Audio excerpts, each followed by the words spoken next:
وشلال من الدموع نزلت ان هي اكتشفت ان حتى لما عملت الحادثة اللي كانت وهمة نفسها ان جوزها السبب، ان كان باباها مش جوزها.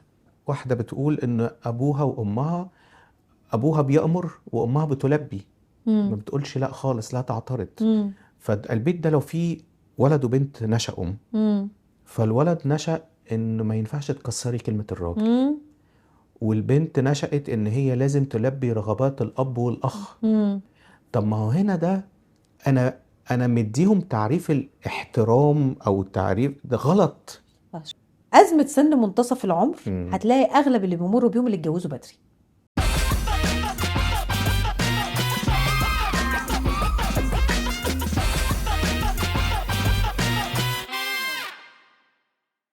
اهلا وسهلا بيكم في حلقة جديدة من بودكاست 9/10. حلقة النهاردة عن حاجة بتمسنا كلنا وبتفرق معانا كلنا وكلنا بنمر بيها، وبنفضل نمر بيها مدى حياتنا، بنتعرض لها يوميا ولحظيا حتى. احنا النهاردة هنتكلم عن العلاقات بكل ما فيها، بتفاصيلها الكبيرة والصغيرة، مع أكتر حد أنا شايفه هيقدر يساعدنا هنا. أهلا يا لميس. أهلا يا محمد. أنا أول سؤال بحب أسأله، عرفينا بنفسك بالشكل اللي تحبي الناس تعرفك بيه. بص بقى، بما انك انت قلت بالشكل اللي انا احب اعرف نفسي بيه، أيوة. انا بقول دايما علشان بحس ان انا بظلم تخصصات وحاجات كتيره، انا لميس متخصصه في الانسان. الله. يعني بص، ايه ده متخصصه في الانسان؟ اصل بص، انا بحب الانسان وعالم الانسان ده. يعني عالم الانسان يعني ايه؟ يعني بحب علم النفس. طبعا انت عارف انا متخصصه في علم النفس. كوتشنج، فلسفه، فن، مخ الانسان، التغير اللي بيطرق في الانسان، مجتمعات، تاريخ. انا الانسان ده كله على بعضه كده دايما يعني حاسه ان ربنا ابدع فيه. والعالم ده عالم مش سهل، يعني اللي بيخش يدرسه لازم يكون بيحبه علشان يقدر يدخله. انا بقى متخصصه فيه في ايه؟ في ان انا بحب كده ان الانسان ده يكون احسن حاجه. انا شايفه ان ربنا خلقنا لاعمار الارض وعلشان نعيش حياه حلوه، يعني مش علشان نتعذب ولا علشان ربنا. انا دايما اقول، يعني لسه كنت بقول كده لحد امبارح، اقول لها هو ربنا ما خلقناش علشان يعني الابتلاء لما بيجي مش عشان ربنا حابب يأذينا، هو ربنا بيبقى ورا الحاجه اللي بيعملها دي رساله، درس محتاجين نتعلمه. هي بقى النقطه ان انا ازاي ابص للرساله واتعلمها. مجرد ما انا ابص واقرا التنبيه، سبحان الله بتتشال. انما ربنا في غنى ان هو يبتلينا. أكيد.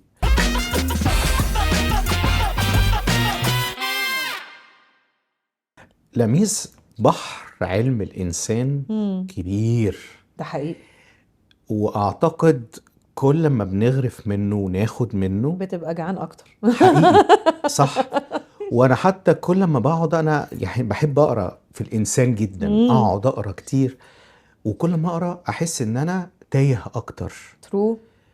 أنت عشان توصلي إنك تحبي علم الإنسان باللي جواه، عملتي إيه عشان توصلي لهنا؟ ياه، عارف اللي هو ياه.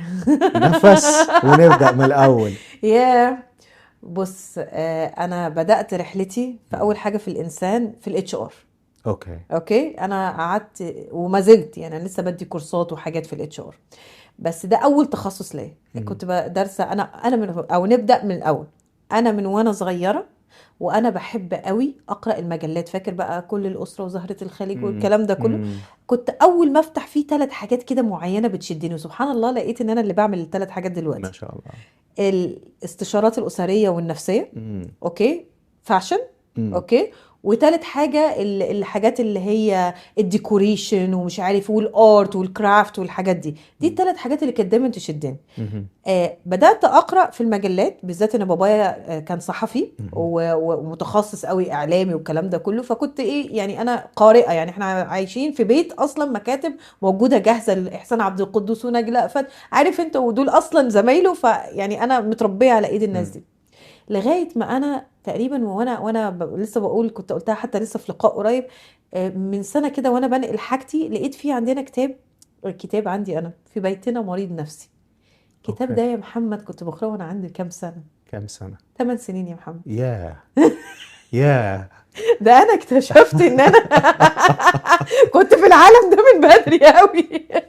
فبدات انا قراءات ودكتور مصطفى محمود مم. ردود عشاق، كان مم. كتاب 300 مم. 400 صحيح، صفحه. صح يعني صح. عارف اللي هي انا كنت متوغله في هذا العالم من مم. وانا عندي 8 سنين، مم. وانا عايزه افهم النفسيات والعلاقات وليه حد يطلع مثلا ما كنتش حتى يعني فصام مش مم. فصام، واتفرج على الافلام الحاجات دي كل حاجه ريليتد. يعني انا قبل ما انا ابدا ادرس الموضوع ده بعمق، انا كنت باحثه اصلا.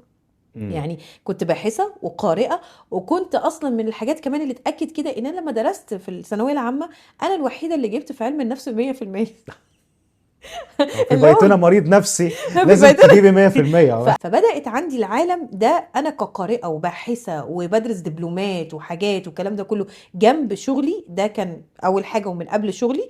وبعد كده اشتغلت في الاتش ار. مهم. اوكي، فبدأت احب اكتر عالم الانسان، مهم. بس خلصت كله. مم. يعني دخلت بروفورمنس وانجيجمنت وتريننج، اخر حاجه هي التريننج مم. وريكيوتمنت. بس انا لا لا لا، ده مش مدي الانسان حقه. مم. فحصل حاجه في حياتي اوكي كبيره قوي، جالي كرب ما بعد الصدمه.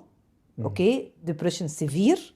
مم. وهنا لما حصل الديبريشن سيفير وكنت بدأت فعلا اكمل مع سايكاتريك والكلام ده كله، وانا فاهمه، انا خد مم. بالك قارئه باحثه دارسه اوريدي. مم. يعني انا يعني ما كنتش لسه واخداه از تخصص، بس اوريدي عندي دراسه.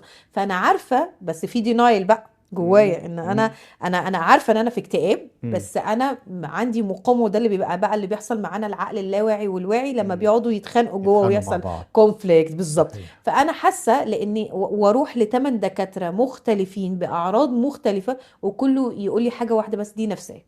مم. ومع ذلك انا كان في عندي مقاومه، انا ما مش عنديش. عايزة تصدقي انك انت مريضة نفسيا. بالظبط، ان مم. انا عندي حاجه نفسيه. مم. ما كنتش حتى يعني انا حاسه. يعني انا هقول لك اللي اكد لي ايه، لما رحت للسايكاتريك مم. فقلت له ايه، طبعا انا سايكولوجيست عشان مم. نبقى واضحين، انا مش سايكاتريك. طبعا في فرق ما بين السايكاتريك فرق ما بين السايكولوجي. فرحت السايكاتريك اوكي، قلت له انا جايه علشان انا خلاص بقى، انا كنت في ديبريشن سيفير وانا مش واخده بالي ان انا في ديبريشن سيفير. فبقول له انا بدات ظلام وحاجات بقى اللي هي في الاكتئاب، اللي انا الدنيا شايفاها سودة، مش مستحمله كلمه ماما، مش عايزه اسمع كلمه مم. ماما، انا دي هي اللي قومتني. اقع من طولي، حساسيه في جسمي، صوتي راح لمده 3 اشهر. فعارف بقى اللي هي في علامات كتيره قوي. فبقول له انا حاسه ان انا دخلت اكتئاب. دايما انا اقول النقطه دي، انا بالظبط عامل كده الدكتور. حاسه ده انت دخلتي وعششتي مم. جوه. فانا هنا عارف بعيدا بقى عن شورت كات الموضوع كله، نزلت العربيه. صدمتي ما كانتش في الاكتئاب، على صدمتي انا لميس بتاعت الايجابيه. اه دي نقطة مهمة جدا. هو ايوه الدكتور بيعيا، هي نفس الفكرة. وبعدين انا اللي بطلع الناس من المشاكل، الاكتئاب، واللي بأدي الناس الإيجابية. ازاي امرض وازاي يجيلي ازاي اكتئاب. امراض بالظبط، دي كانت نقطه. مم. انه ازاي انا اللي قارئه باحثه علم، انا ايه ده، انا يحصل فيا كده. مم. طبعا هو خد بالك ان كمان في اصوات كل واحد فيه عنده. انا عندي صوت جلد الذات ده عالي قوي، فطبعا انت عارف لما بيجي يشم بس كده تلاقيه راح على طول ما صدق يطلع. صح. فانا طلع عندي، وانتي اللي جبتي لنفسك بعيدا بقى عن كل الكلام ده، 6 اشهر ماشيه على العلاج، ماشيه بادويه. مم. جيت كده قررت فجأة انه انا مش هقدر مغيبة كده مم. ادوية. للأسف الحاجات بتاعة الاكتئاب والاضطرابات لما توصل لسيفير بتبدأ تغير كمية المخ. مم. فتبدأ ان انت ايه، وهو السايكاتري بيجي يكتب عليها عشان هي بتغير كمية، عشان بيبقى كمية مخك اوريدي اتغيرت، فهو عايز يظبطها لك. مم. فانا هنا بدأت احس ايه، عارف الادوية دي بتخليك مم. ريلاكس والدنيا كول. انا مش كده، انا شخصيتي بحب الحياة والانطلاق. اخدت قرار انا مش هاخد الادويه.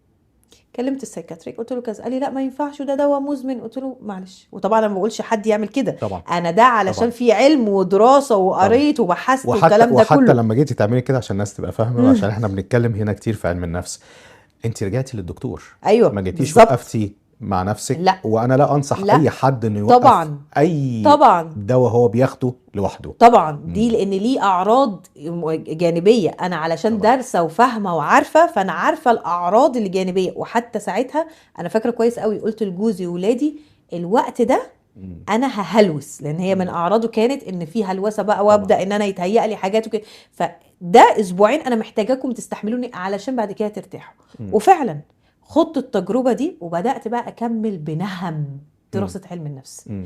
يعني عارف بقى اللي هو مش دخلت اتعمقت، عشت جوه بقى. قبل ما نخش في التعمق ده، عشان فتحت انت الموضوع ده واعتقد الناس هتحب تفهم، هيقول لك طيب ما انا لو انا قريت شوية في علم النفس فانا خلاص عندي وعي امم ذاتي ان انا عندي امم اكتئاب امم وخدت ادوية، فانا هعمل زي لميس وهبطل ادوية وهقول اه للدكتور وهقول لهم ان انا ههلوس شوية استحملوني. لا، ما هو عشان كده احنا قلنا ايه. ما حتى لو سأل الدكتور امم ووقف، بس هي خليني اعرف امم انت عشان توصلي لمرحلة انك امم مش هتاخدي ادوية، وبعد ما بطلتي الادوية امم عشان تمشي ترجعي للميس امم تاني، الرحلة دي كانت عاملة ازاي؟ ما هو لا، لازم دي الناس تبقى دي كانت فاهمة. صعبة جدا، مم. كانت صعبة جدا.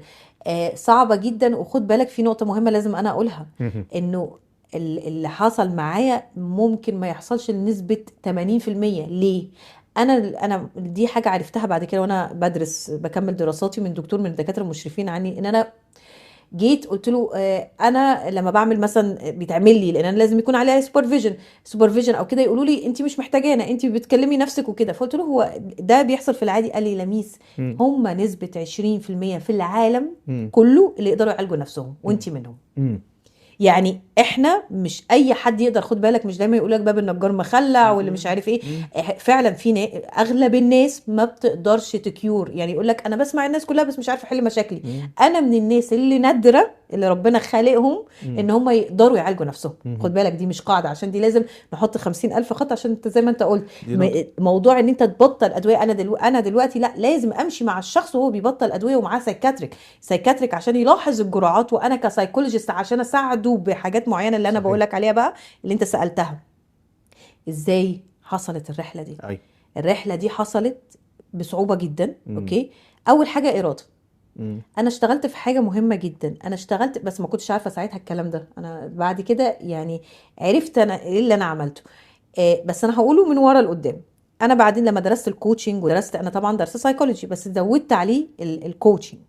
لما درست الكوتشنج عرفت ان في حاجه اسمها سترينث، مم. اوكي، وفي حاجه اسمها فاليوز، مم. قيم ونقاط قوه او مواطن قوه، بنحب نقولها مم. مواطن قوه. انا عملت حاجه، انا كلميس دي من الحاجات اللي بعالج بيها الناس. دلوقتي لميس عالجت نفسها ازاي؟ باراده. مم. لميس من نقاط قوتها او مواطن قوتها انها عندها اراده. مم. لميس مش اذكى حد، بس مم. عندها اراده، عندها حب التشالنج. مم. فبقيت اتحدى نفسي يا محمد. مم. انا هتحدى نفسي ان انا هقوم الصبح، هتحدى نفسي ان انا هعمل الاكتيفيتي دي، مم. هتحدى نفسي اقرا كتاب. ده اسمه ايه؟ اسمه ان انا لما اعرف نفسي، ده بقى الكوتشنج.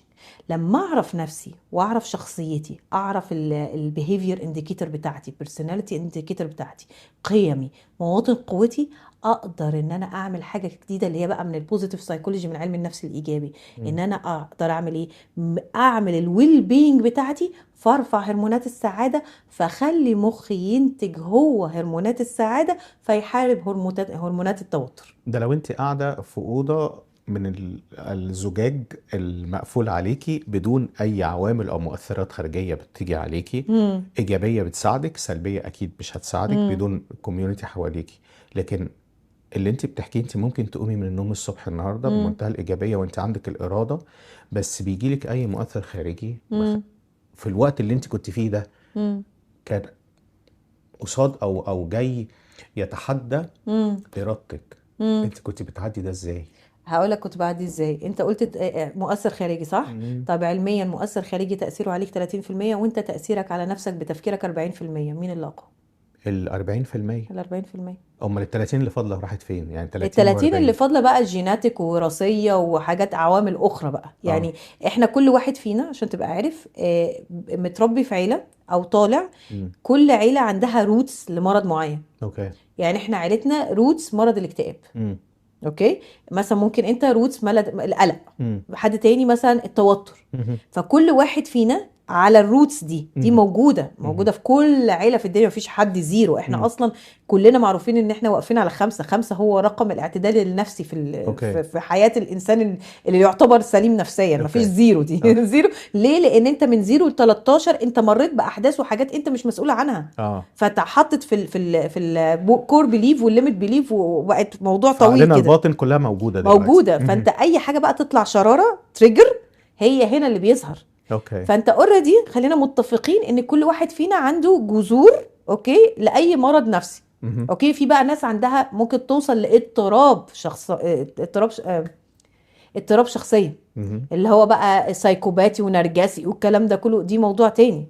اوكي، مهم. فهنرجع تاني لل 40%. فانا عندي ال 40% اوكي دي في ايدي، اللي هي زي ما انا بقول احنا العقل الواعي 10 ل 5%، ده العلم بيقوله. مم. اوكي، في ابحاث تقول لك 5 وفي 10. طب لميس ال 95 وال90 مم. عقل اللاواعي. مم. طب لميس ده العقل اللاواعي قوي. قلت لهم مهم.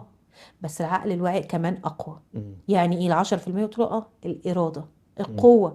انت اخدت قرار النهارده، ومش بيقولوا التفكير ازاي بيأثر على الجسم، مم.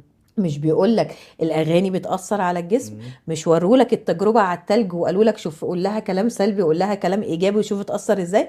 انت متخيل ان كلامك مع نفسك بس، انا بعالج ناس بس في ان انا بغير لهم طريقه كلامهم مع نفسهم. مم. طريقه كلامك مع نفسك ان انت تغيرها، دي تقدر ان انت تقوي نفسك او توقع نفسك. وبتقدري تستمري على ده كل يوم تقدر تستمر لو انت حطيت مقومات تأهلك. حتى وانتي بتريكفري من اكتئاب؟ لو بتركفر من الاكتئاب، بص محتاج حد سايكولوجيست يكون معاك، خلينا يعني انت متفقين. الرحلة دي ما كنتش لوحدك؟ انا في الرحله دي انا قلت لك انا من نسبه ال 20% اللي انا بس انت ما اقدر اعمل عرفتيش كده. النسبة دي الا لما سألتي حد برضو. لا بعدين انا ما اه. كنتش اعرف، يعني مم. انا كنت فاكره ان ده شيء مسلم بيه. لما دخلت بقى دخلت مع عالم الاشراف وزمايل بيحكوا، لان احنا في عالم الاشراف ده كل واحد بيحكي الكيسز بتاعته مم. او بيشرف عليه عشان مم. هو يطلع اللي عنده. مم. فانا لقيت ان في حاجه مش مظبوطه انا ليها مم. مختلفه. هنا عرفت السر. انما انا كل ده عارف انت على نقص، يعني على رأي الناس اللي انا يعني ليا طبعا تحفظاتي عليهم، علم الطاقة يقول لك في انت عندك طاقة هيلينج. مم. ربنا خلقني انا من غير حاجة بعالج الناس، يعني مم. يعني مساعدني، يعني العلم مساعدني. انا يعني ايه، انا بطبيعه شخصيتي ربنا في ناس خليهم كده يقدروا يعالجوا الناس، زي مم. ما في ناس تقدر عندها عطاء، ناس عندها صحيح. حاجات. فانا من الناس اللي ربنا خلقني اصلا. مم. يعني ببقى بعمل معاك السيشن اللي تاخده مثلا مع معالج تاني 25، انا معايا مثلا تاخده 6 أو 10. ليه؟ انا دي من عند ربنا، انا مش مم. مني، مش شطاره بس من العلم، لا مم. هو فعليا دي حاجه من ربنا. انا مم. يعني انا بقول لك من الاخر اكتشفت دي حاجه من ربنا. فلما جيت انا اعالج نفسي، طبعا في مقومات خارجيه زي كتب. مم. انا مثلا من الناس اللي حاجات اللي ساعدتني كتب، مم. يعني لكتاب كتيره قوي ساعدتني. برضو كنت ساعتها بعدت عن ناس توكسيك. مم. اوكي، بقيت واخده قرار ان في ناس معينه لا مش هيجي جنبهم. مم. بدات اسمع حاجات محفزه، مم. بقيت سراوند ماي سيلف بكل حاجه بوزيتيف. مم. طب معنى كده مفيش نيجاتيف؟ لا في. ايوه. ما في معنى كده ان انت ما كانش في ابس اند داونز. انا اه. لغايه يومنا دلوقتي وانا قاعده قدامك والكلام ده مثلا من 10 11 سنه، مم. انا في عندي ابس اند داونز. طب. مم. ما فيش حاجه. انا دايما اقول ان الحياه عامله زي نبض القلب، طالع نازل طالع نازل، وده معناه ان في حياه. مجرد ما بقى خط ستريت ده معناه ان ما فيش حياه. المعاني تفقد معانيها لولا التضاد. يعني ترو. لازم يكون في حزن عشان نقدر نفهم معنى سعادة، صح. وكل تضاد مم. بيوضح المعنى الحقيقي للكلمة. ده حقيقي. طيب انتي في الرحلة دي ما كنتيش عايشة لوحدك. صح. المحيط اللي حواليك خصوصا البيت، مم. انا اعتقد عشان تعدي المرحلة دي هم كان ليهم دور كبير برضو معاكي، صح؟ بص انا ولادي كانوا صغيرين ساعتها، مم. واهلي كانوا اوريدي نزلوا مصر. مم. فانا فعليا، وزوجي شغله كان ساعتها مش موجود في 3/4 الوقت ده. مم. فانا للاسف كنت انا الوحيده اللي بساعد نفسي. مم. ما كانش في محيط مساعدني عشان مم. ابقى معاك سعيد مم. صريحه. مم. ولكن انا لما تعبت، وعلى فكره متعبه جدا، مم. ربنا ما يكتبها على حد. مم. انا لما حصل معايا كده، انا اخدت قرار من قراراتي اللي انا طبقتها بعد كده وما خدتش بالي، مم. ان انا اساعد لو ربنا اداني القوة اي حد يتحط في الموقف ده، مم. بس بشرط، ده اللي اتعلمته بقى من دكاترة كتير، يطلب هو المساعدة. مم. لان انت لو بتساعد حد هو مش شايف انه محتاج يتساعد هيشدك ويغرقك معاه. ومن النقطة دي انت بعد كده بقيتي موجودة صانعة محتوى على السوشيال ميديا. ده حقيقي. هل هي دي كانت التيرنينج بوينت او النقطة اللي حولتك من لميس ما قبل السوشيال ميديا لميس بص، دلوقتي؟ موضوع السوشيال ميديا ده موضوع لغاية دلوقتي انت مش عارفة مين اللي زقك فيه. لا انا هقول لك اللي زقني فيه. كنت بدي كورسات، انا بدي كورسات وبعمل سيشنز. الناس الحمد لله وهذا من فضل ربي بقت بتقولي عايزين نشوفك تاني، عايزين تبقي موجودة في حياتنا، عايزين نسمع كلامك ده، تشاركينا، عايزين نحس ان انتي موجودة. طب يا جماعة اعمل الكلام ده ازاي؟ في حاجة اسمها السوشيال ميديا. طيب انا قعدت على موضوع السوشيال ميديا، خد بالك ان هو كان عندي زي ويفز كده، يعني ما كانش جاي برضو حتى دايركت مرة واحدة قدرت ان انا اخش فيه. اول مرحله ان انا بدات اسجل واحاول اتكلم وحاجات سايكولوجي وكده، ومع اني بطلع التلفزيون ما شاء الله عليا قرده كاني مولوده في التلفزيون تيجي قدامي ان انا احط كاميرا واتكلم مفيش. لا، ما مش عارفه، يعني حاسه لا، مع اني بكلم نفسي، يعني انا من الناس اللي احب اكلم نفسي واقف قدام المرايه وقمه التصالح مع النفس، بس ان انا امسك موبايل كده دي قعدت مني شويه. اللي شجعني الناس بقى هنا بقى، كانت بصراحة دور الناس ليه كبير عليا لغاية دلوقتي، انه الله حلو الموضوع ده انت متخيلة انا كنت بفكر فيه النهاردة، ده ايه ده؟ فبدأت اتشجع ان انا اسجل اكتر واعمل ده. كل ده انا لسه ما كنتش صانعة محتوى بالصورة اللي انا عليها النهاردة، كنت لسه مركزة بس في السايكولوجي، في الموتيفيشنال سبيكينج، الكلام ده كله. شوية شوية الناس بدأت، كانت معايا بقى هنا بالصدفة البحتة، ان انا رحت جايه بحب انا اسافر واروح والبس، انت عارفني بحب الفاشن والكلام ده. تخش على البروفايل بتاعها تشوفوا كل الكلام ده. فانا مجنونه بالحاجات دي قوي وبتعدل نفسيتي، ما هو ده من الويل بينج، انا مش جايباه من بره، دي حاجات فعليا في العلم. اوكي، فبدات بصور، كل ما اسافر اصور، اروح مطعم يعجبني اتكلم عليه، البس طقم يا جماعه يسالوني منين، بدات الاماكن تتواصل معايا، طب ما تيجي تجربي، طب ما تيجي مش عارف ايه. بدات هنا بقى، بص انا وقفت في الحته دي سنه يا محمد، انه الناس هتشوفني ازاي.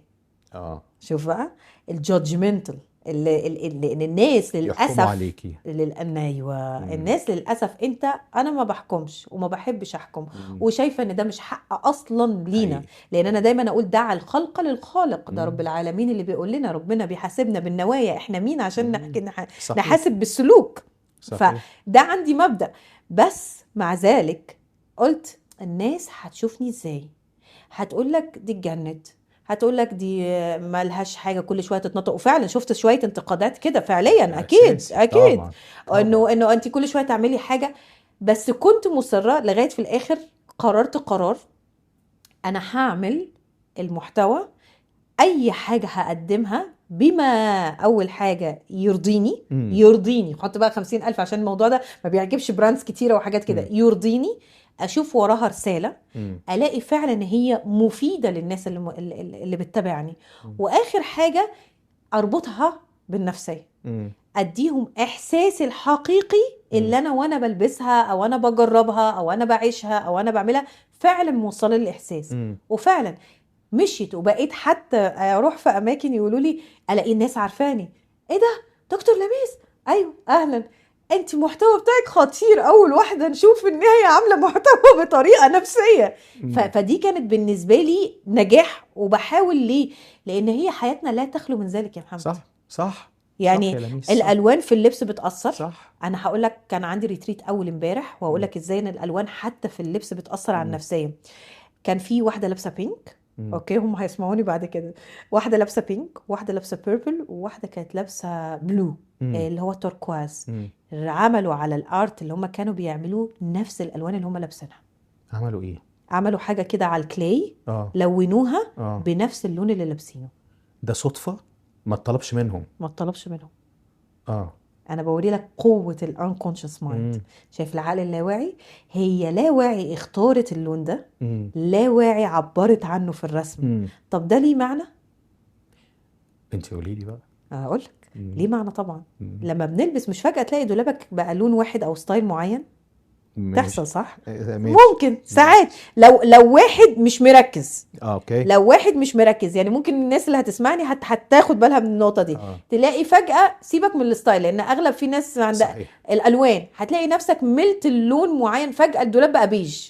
انا كان في فتره الدولاب ازرق. شوف اهو بيبقى ايه بقى، لا انت اللون ده عندك محتاجه، او اللون ده جواك انت فائض بيه. يعني هو انت بقى اللي بتبقى البوصله. يعني انا ما اقدرش ان انا اقول يا لك محتاجه يا عندي بزياده، يا عندك بزياده.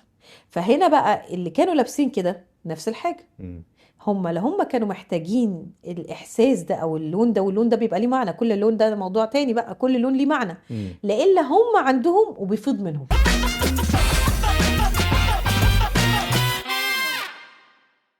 انا بشوف كل واحد عنده الاكس فاكتور. عارفه انت برنامج الاكس فاكتور يقول لك ده عنده مين اشطر واحد عنده الامكانيات دي. انا بشوف ان ربنا خلق كل واحد فينا طبعا. عنده اكس فاكتور، طبعا عنده العامل اللي بيخليه متميز لو سميناها بالعربي كده.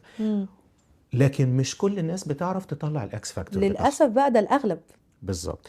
فهم بيحتاجوا ناس متخصصة، صح، او ربنا اداهم الهبة ان هم يقدروا يسحبوا من اللي قدامهم العامل اللي بيميزهم.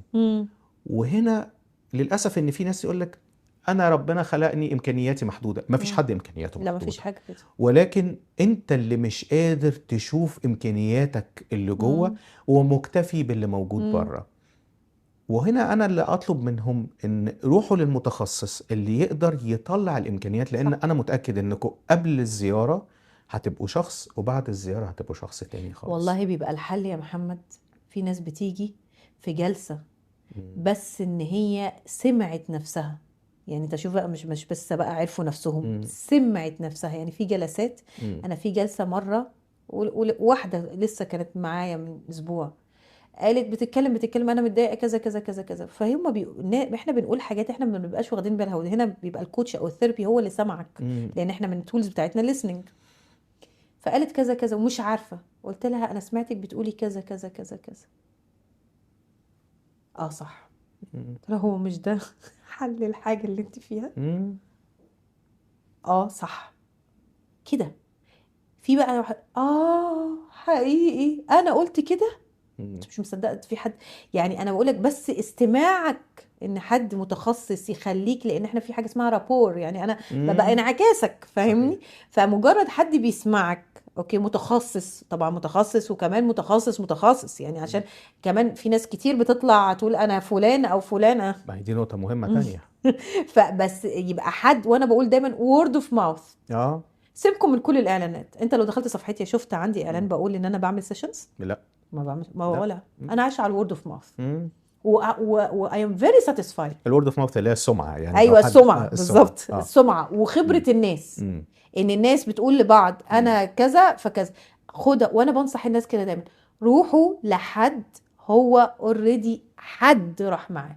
يعني انا حتى دايما لما اجي مثلا بعمل اي حاجه في حياتي، تيجي تقول لي مثلا، اقول لك ايه العربيه الفلانيه يا محمد، فانت تقول لي حلوه، اقول لك جربتها سوقتها، هتقولي لا، اقول لك لا. انما لما تيجي تقولي جربتها وسوقتها، ده انا مشيت بيها مسافه كذا، ده انا لقيتها موفره للبترول، اقول لك ايوه اوكي حلوه قوي ده. طب تعالى بقى نروح نشوف الحاجه دي. فاهم قصدي؟ في ابسط الحاجات.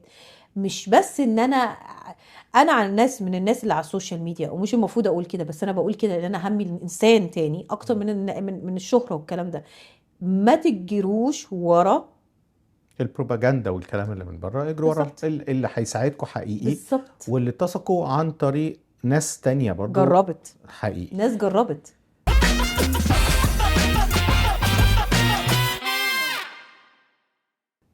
انا هنقل على اهم توبيك النهارده. اتفضل. العلاقات. ايوه. وهبدأ بأوحش شكل للعلاقات، التوكسيك مصاصين الدماء ولا ما هي انا بشوفهم مصاصين النفوس. يعني التوكسيك ريليشن شيبس او العلاقات المسمومه. طبعا والكلمة كتير. دي على فكرة بقوا الناس بتستخدمها، الشخص ده توكسيك، اه ويضحكوا. اه هو المعنى زي ما انت قلتي في الاول، اكتئاب. هو اي حد يقول انا عندي اكتئاب، لا، هو عشان لما هو تقول في عندها اكتئاب، ليفلز. هي راحت لمتخصص قال لها عندك اكتئاب. اذا الشخص التوكسيك ده ما بيجيش وراه كلمة، او العلاقة السامة ما بيجيش وراها كلمة ضحكة. العلاقة السامة وراها ألم، صح. وراها كم يعني عقد نفسية اتكونت لحد ما اتحولت ان العلاقة دي بقت لا بتنتهي امم ولا عارفة تكمل، وتسمى علاقة مسمومة. امم هو ازاي اعرف احدد ان الشخص اللي معايا ده امم او اللي بتعامل معاه امم علاقة توكسيك ولا لا؟ بص، هي في علامات كتير، مم. لان في علاقات توكسيك انواع كتير. مم. بس انا اللي هقول لك عليه علامات كده اساسيه. مم. اوكي يعني، وبعدين في المناقشات هتيجي بعض الانواع اللي نقدر نتكلم فيها. اول حاجه، لو انا خرجت مع حد وحسيت ان انا راجعه طاقتي مفيش طاقه، مم. ده علامه من العلامات. تاني علامه، لما انا طبعا انا بتكلم في ايه يعني، من بره لجوه، يعني مم. هنتكلم من بره لجوه، لان في حاجات في حياتنا زي ما احنا اتكلمنا قبل البودكاست ان ما ينفعش نغيرها. صحيح. اوكي، من بره انا عندي حاجه بتسحب طاقتي، حتى بيسموها مصاصين الطاقه. مم. يعني ده نوع من انواع العلاقات مم. التوكسيك، مصاصين الطاقه. تاني حاجه، يخليني مش عارفني، اوصل لمرحله مم. ان انا ما اقدرش اقف قدام المرايه، ولو وقفت قدام المرايه فانا مش عارف نفسي، واشوف نفسي بعيونه هو. واشوف نفسي بعيونه هو. مم. ابدا بغير في نفسي، مم. معتقداتي او قيمي، مم. وانا مش عارف انا بغير ليه. مم. احس بحاله توهان. مم. لما احس بحاله توهان، بمعنى انا قاعده كده، انا فجاه، وهي بتحصل فجاه، ده لو حصلت، يعني في ناس ما بتحصلهاش للاسف، اصحى فجاه كده اقول ايه ده، هو انا ليه بشتغل الشغل، هو انا ليه هنا، هو انا ليه بقيت اعمل كده، هو انا ليه توجهت الاتجاه ده، فاهم؟ مم. حاله صحوة. صحوه. اه. عارف، مم. فتكتشف انه ده حالة التوهان دي بتبقى في الاغلب انت في علاقة مم. اثرت عليك وسببت لك الحاجة دي. مم. فدي 5 علامات. قول لي انت عايز تتكلم في انهي واحدة وانا اقول لك طب علاقة لا، هو انا عايز بيها. اتكلم فيهم كلهم. بكل اللي بيحصل حواليهم، لان الناس ساعات بتبقى من القشور اللي انت قلتي عليها في الاول، لو مم. دخلنا طلعنا من بره لجوه وهم ماشيين جوه العلاقة. مم. في تجربة كنا بنتعلمها زمان، مم. يجيبوا 2 مم. صفيحتين، واحدة سخنة مم. وواحدة محطوطة على نار هادية لسه بسيطة ما تسخنتش، وبيجيبوا ضفدعين. اوكي. ضفدع يحطوه على الصفيحة مم. اللي لسه ما تسخنتش، مم. وضفدع تاني بيحطوه على الصفيحة السخنة. مم. أول ما بتحط عليها مم. بينط على طول. طبعا. فده نط من المركب، ده حس على طول، نط من مم. على الصفيحة دي وحس على طول. التاني بيبقى واقف وبيفتحوا النار، بتبدأ هادية، مم. ويفضلوا يعلوا واحدة واحدة. جسمه بيتقبل الحرارة وبيأدبت على الحرارة رغم ان ده هيأذيه، مم. وبيفضل يتأقلم مع الحرارة، يتأقلم مع الحرارة، في الآخر بتبقى عالية جدا نفس درجة الحرارة الأولاني. مم. الأولاني نط، مم. تاني ما نطش، وتبدأ رجله تلزق من الحرارة. مم.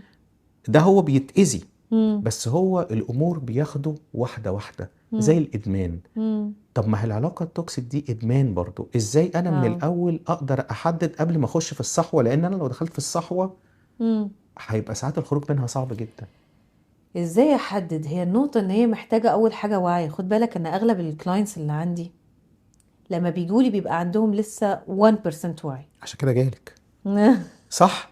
عشان كده أيوه. جه وبقول لهم كده بالظبط. آه. اقول لهم ان انت جيتي او مم. جيت، ده اول حاجة يعني اعتراف، لان انت من العلاجات اللي انا بستعملها العلاج المعرفي السلوكي، مم. والعلاج المعرفي السلوكي قائم على نصه 50% معرفة والنص التاني اغير سلوكي. السلوك صح. فانا بدأت استوعب ان في حاجة غلط، ده معناه بداية العلاج. مم. استمري، مم. ارجوك استمري او استمر. مم. طيب، انا لن يغير الله بقوم حتى يغيروا بانفسهم، صح. خلينا متفقين على كده. صح. انا وانت لو جينا رحنا على شخص هو مش شايف ان هو في علاقة توكسيك، وقعدنا نقول له ونجيب له دلائل ونوري له في صور والكلام ده كله، وهو من جواه مش شايف كده وما عندوش الوعي ده، مش هياخد باله. طيب هو لو عرف ان هو في علاقة توكسيك، امم. وخليني اخد مثال ان في عندنا امم. كابل امم. اتنين متجوزين، او ما ممكن يبقوا متجوزين والعلاقة توكسيك، اه صح؟ طبعا في كتير. وهو شخص، وخليني اقول هو مشيها عليا انا، ما تبقاش على الفيميلز يعني. امم. وهو او الذكر شخص، او الراجل شخص توكسيك، امم. وهي مش قادرة، عرفت ان هو توكسيك امم. بس هي مش قادرة تنسحب من العلاقة. امم. هل مش قادرة تنسحب علشان بتحبه امم. رغم انه توكسيك، ولا متعلقة بيه امم. بس مش بتحبه، متعلقة بالحالة بوجوده، ولا خايفة من المجهول لو خرجت من العلاقة حلو دي؟ قوي، ممكن التلاتة. مم. كل واحد على حسب الشخص، خلينا نمسكها واحدة مم. واحدة. أول واحدة، الخوف من المجهول. مم. خوف من المجهول، أنا بقى عندي حب للكومفورت زون، منطقة الراحة. مم. دي بقت منطقة الراحة بتاعتي. وده فعلا انت لو شفت السيركل بتاعت منطقة الراحة، مم. انت لما تيجي تطلع منها، انت أول حاجة هتقابلك خوف، غضب، صح. الحاجات المؤثرات دي هتيجي جوايا، فإما أنا أتعداها وأطلع، مم. لا الا انا هفضل في الحته دي. ليه؟ ماشيين بمبدا اللي نعرفه احسن ما انا ما نعرفوش. اه، اوكي، رغم ان ففي اللي ناس نعرفه ده مؤذي. رغم ان اللي انا ما اعرفه ده مؤذي. مم. وتعالى اتفرج على كم بقى حالات عندي، اوكي، كانت قبل ما تيجي مستحمله قد ايه سنين، 15 و20 و25 سنه، او هو مستحمل ايه. مم. ليه؟ علشان انا يعني لو طلعت، طب وهعمل ايه لو طلعت؟ طب حياتي تكون شكلها ازاي؟ ده كمان في ناس بتكمل عشان البارت المؤذي ده هيطلع من حياتهم، فهيحسوا بجاب. مم. انت متخيل؟ يعني يعني في ناس، حتى لو شالوا الجزء المؤذي، الفراغ اللي هيسيبه هم خايفين يتساب. اه، لانه اتعود عليه. على انت الفراغ متخيل؟ المؤذي، على جزء مؤذي. جزء مؤذي اتعود مم. عليه، زي الضفدعه اللي انت حكيتها دي. مم. اتعود على الجزء المؤذي. مم. فانا ازاي هعيش من غير الجزء المؤذي؟ مم. اه والله انا شفت حالات كده حقيقي، مم. وايه بقى، وابحاث ونخش ونتعمق. هو بقى ادمان، زي ما انت قلت، الاذى. وادمان ان انا خلاص بقى عندي ادمان ان انا بعمل كده. زي اللي بيدمن ده، اللي بيشرب مخدرات مش بيشكشك نفسه بيتألم. اه، طب ايه؟ بس النتيجة ان في الادمان هو بياخد حاجة مؤقتة. مؤقتة. طب المدمن مدمن ليه بقى؟ تعالى بقى هنجيبها بقى من الاول. لان ايا كان نوع الادمان. هو بدأ على حاجة كانت في الاول بتديله شعور ايوه. غير حقيقي بالسعادة، اوكي، حاجة بتديله شعور غير حقيقي بالسعادة، ليه؟ عشان تعوض له حاجة معينة. ايوه بالظبط. يبقى الادمان سلوك تعويضي عن احتياج لم مش موجود يلبى. عنده، صحيح. العلاقة بالظبط كده. مم. العلاقة أنا ماسكة فيها أو داخلة فيها، زي بالظبط. ليه ما خدتش بالك إن أفلام بقى قصص حقيقية، بس أكيد تكون مرت عليك كتير. تيجي واحدة تتجوز واحد أكبر منها 25 سنة 30 سنة. اه طب. طب ده إيه؟ حب؟ احتياج. احتياج اه، ليه؟ لا امان معين أمان مثلا. معين. اه، بابايا ما كانش موجود، صح. فأنا عايزة إيه؟ أحس بإحساس بتعوض الأب. للأسف علاقات التوكسيك، علاقات السامة، العلاقات الفاشلة اللي بتفشل في الآخر أو الكلام ده كله، لو انت صفتها هتلاقيها ان هي كانت مبنية عن احتياج. بس لميس، احنا كلنا بنحتاج. في فرق. مم. في فرق. في احتياج مرضي، في احتياج طبيعي. وانا اعرف ازاي انا ما عندي هنا احتياج؟ لما انا هنا بقى حلو قوي كده. هنا في حاجة اسمها نافذة جوهري. مم. اوكي، لو انا I remember it right. دي عبارة عن 4 مربعات كده، اوكي، وبنستعملها في التولز. منها يعني فيما معناه، خليني احاول اترجمها بالعربي، انه ما يعرفه الناس اعرفه عن نفسي، ما اعرفه عن نفسي لا يعرفه الناس تعرفه. يعني خلاصة ان في حاجات انا اعرفها عن نفسي الناس ما تعرفهاش، في حاجات انا ما اعرفهاش عن نفسي الناس تعرفها، وفي حاجات انا عارفاها عن نفسي والناس عارفاها. في جزء طبعا اللي هو الرابع اللي محدش يعرفه، اللي بنطلعه بقى كثيرابي وككوتش. اوكي، هنا لما انا بقف في حته امتى بيجي ان في تشالنج. اول حاجه لو انا انت تيجي تقولي لميس انا لاحظت فيكي ان انت شجاعه وان انت مثلا انسانه منفتحه وي وي وي، وانا اجي ابلم كده واقول لك انا كده ده بيحصل كتير الكلام ده. بالظبط. مم. انا كده مم. انا ما مش شايفه نفسي كده. هنا بقى 50,000 خط احمر. مم.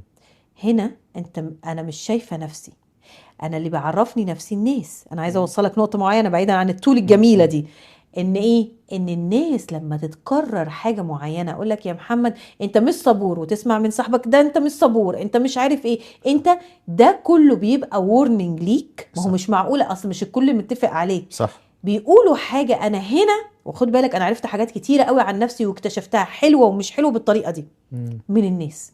باترن متكرر، مم. في حاجه بتتكرر. فانا لما اجي يكون في علاقه مؤذيه مم. واجي اسمع من كذا حد والله احنا انا شايف ان انت مش لازم نقول شايف من العلاقه ان انت تطلعي من العلاقه دي، بس شايفين ايه، انه مثلا شغل بلاها علاقه جواز، شغل مم. يا شيخه انت كل من ساعه ما دخلتي الشركه دي وانت بتطلعي، انت مالك بتتبالي كده ليه؟ مم. انت بقت سلوكياتك معرفش ايه، انت ما بقيتيش لميس بتاعت زمان، انت شايف. مم. ما هو ده كله وورنينج ان مم. في حاجه مش مظبوطه. احنا للاسف بقى ايه، لا لا لا اصل اللي نعرفه احسن ما مم. فهمت بقى. وظل راجل ولا ظل حيطة وامشي يا انا اكتر بنتي. جمله بكرهها ظل راجل ولا ظل حيطه. اه. لا ظل حيطه احسن من ظل راجل لو انا مش شايفاه مؤذي. مم.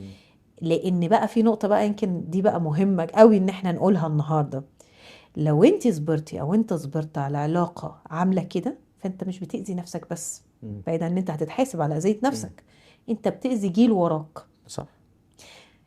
ده بقى اللي بعالجه. انت عارف انا كم كيس عالجتها يا محمد، ان كانت ست هتنفصل من جوزها وجوزها زي فل شمعة منورة وما مم. فيهوش حاجة، بس علشان خبرتها اللي اتنقلت للأسف من أمها ووالدها مم. unconsciously مم. كانت هتدمر جوازها.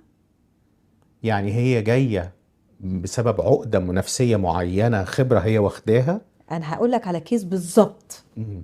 واحدة جت قالت لي كده، أنا جاية تساعديني أنفصل عن جوزي.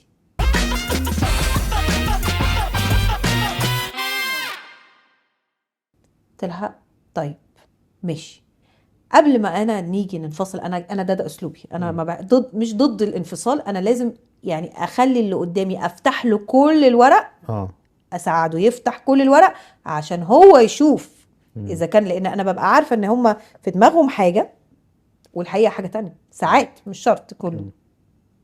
قلت لها انت جايه عشان عايزه تنفصلي؟ قالت لي اه، وعايزه اطلع بطريقه سليمه. قلت لها طب حلو، تعالي مع بعض الاول عشان نعرف ازاي هننفصل من العلاقة دي، واللي هيجي بعديه هنعمل ازاي، ايه اللي حاصل في العلاقة، كذا كذا كذا كذا كذا. وهي بتحكي اقول لها ايوه، يعني هو ضربك؟ لا. مم. طب هو غلط فيكي؟ لا، ده اتحمالي، ده حتى والدي لما كذا هو اللي وقف. مم. وتسكت. هي مم. بدأت ايه، توعى. طب مش عارف ايه، اصل لغاية ما وصلنا في سادس جلسة بالظبط، ان هي قالت لي جملة انا فاكرة كويس قوي. انا حتى هي سكت، اتخضت، كانت قدامي، كانت فيس تو سمعت فيس، صوتها. سمعت صوتها وشلال من الدموع نزلت. ان هي اكتشفت ان حتى لما عملت الحادثة اللي كانت واهمة نفسها ان جوزها السبب، ان كان باباها مش جوزها. وكل ده متخيلة، شوف انت، شايف واصله مم. لفين، مم. ان وجوزها كل ده مسكين يا عيني غلبان ولا حاجه، بالعكس ده كان معاها. وبدات بقى ايه اسمعها نفسها، هي بتحكي لي بقى قصه حياتها، فقلت لها احكي لي، فخلينا مع بعض نشوف بدات المشاكل من فين. بتبقى كده مثلا مم. جلسات، بدات المشاكل من فين، تحاول تفتكر. كل ما تيجي تفتكر يطلع لها مثلا باباها، او يطلع لها حاجات خارجيه او معتقدات خارجيه بس مش جوزها. والمره راحت جايه بتقولي ده حصل كذا كذا كذا كذا كذا، واللي طلعني واللي عملني، اللي هي كانت واهمه نفسها وقايله لي في اول جلسه ان كانت جوزها هو اللي عمل فيها كده اه. وكذا، ده جوزي اللي طلعني. مم. فقلت لها يا فلانه انت فاكره اول جلسه؟ قالت لي اه. انت مش قلتي لي كذا كذا؟ ها مم. كده بالظبط. مم. ها شو؟ وعياط عياط عياط عياط. مم. كلاريتي بقى. عارف مم. كده كالستار. مم. فانت متخيل لغاية فين الواحد. انا بقول بقى كل الكلام ده مم. انه ايه، ان شايف انت لو انت عايش في حاجة ان انت بتدمر علاقتك. طبعا بقى كيس زي دي لا تتخيل كمها. مم. مم. ان هي عملت، بنقولها في علم النفس بروجيكشن، اسقاط اسقاط صحيح. على جوزها وهي مش دريانة، مم. مم. او هو عمل على مراته بسبب علاقة اسقاط قبل كده صح. وصدقني شايفاها دلوقتي كتير قوي. لا ده كتير، ما احنا هرجع لك بقى، هبدأ من النقطة دي. هو احنا بنختار مم. صح ولا بنختار غلط؟ هل مم. التولز اللي بنختار عليها مم. من الأول مم. شركاء حياتنا، مم. إن كنا رجالة أو ستات، مم. هل في طريقة معينة نختار بيها، وهل في سن معين يعني؟ حلو قوي، أنا انا عشان أنا بيزك. أصلا فكرت، مم. هو إحنا نتجوز بدري ولا ناخد شوية خبرة وبعدين نتجوز؟ وشوية الخبرة دي يعني كام سنة؟ يعني نتجوز في ال30 ولا نتجوز في نص التلاتينات ولا نتجوز في آخر العشرينات؟ والراجل يتجوز متأخر بس الست تتجوز بدري، ولا الست كمان تاخد خبرة؟ ونختار ازاي بعض؟ وهل انا بختار في مم. ال20 زي ما بختار في ال30؟ اوكي، ردي حلو بقى. قوي، حلو قوي، ده سؤال حلو قوي. لان انا يعني انا مصرة على الجينيريشن طالع بما فيهم بنتي على النقطة دي. اولا علميا سن المراهقة للبنت بينتهي امتى؟ امتى؟ 24 25. ده سن المراهقة؟ سن المراهقة اللي تقدر ان هي تاخد قرارات صحيحة، يعني يمتد. مم. يعني في ناس تخلص 18 بس يمتد علميا ل 24 25 سنة. مم. طب الراجل؟ مم. الراجل لحد دلوقتي مراهق. سن الراجل المراهقة ده ما الراجل بيخلصش يمتد خالص. علميا لغاية 30 سنة. اه. اه اما ليه بيقول لك ال40 ده بقى المراهقة بتبدأ من اول ما لو ما بتليد؟ عاش مراهقته صح. والله بيعيش وبتتعاش لا تاني. لا بص، مم. أزمة سن منتصف العمر مم. هتلاقي أغلب اللي بيمروا بيهم اللي اتجوزوا بدري اوكي. ومش باختيارهم. اوكي. وشوف بقى أفلام ومسلسلات وحاجات عن قصص حقيقية حصلت. مم. زي ما في أزمة منتصف العمر للست، ومين قال لك طبعا لا ما طبعا، فيش؟ ما انا هجيلك فيها. وفي. اه. طيب أنا السن المناسب للزواج، وهقول لك ليه مم. بعيدا بقى عن علميا. علميا طبعا خلاص قلنا. أنا دلوقتي لما يكون عندي 25 سنة كبنت، أنا هكلمك كبنت وكراجل. كبنت 25، انا بقول ابتداء من 25 سن حلو قوي للبنت تتجوز. 25 26. طب ليه يا لميس 25 26؟ اولا خلصت دراستها. مم. ثانيا شافت الحياة. مم. شافت الحياة. مم. يعني بقى عندها القدرة مم. والوعي مم. ان هي تختار صح. حتى لو ما دخلتش واخدت سيشن وعرفت ايه هي قيمها واحتياجاتها والكلام ده كله، مم. بس اتليست شافت قدامها حاجات بتحصل. خلصت دراستها وبقت تركيزها منصب على شيء. بقت تقريبا على بعض التخصصات اشتغلت. فبدأت احتكت في الجامعة، بقى عندها خبرة هنا، بقى عندها خبرة هنا. جات عندها 25 سنة 26 سنة، عاشت حياتها، أخدت خبرة، بقى عندها وعي، خلصت سن المراهقة، فبقى بنسبة 90% تقدر تاخد القرار صح. مم. أكتر من كده من بعد ال30 هتبدأ بتبقى عندها تسعى إلى البرفكشنزم. اه. فهتبدأ تطلع القطط الفطسانة اه صح. وهتلاقي اعذار لانها اتعودت تقعد فتره طويله لوحدها. مم. فبقى صعب جدا حد يخش في حياتها.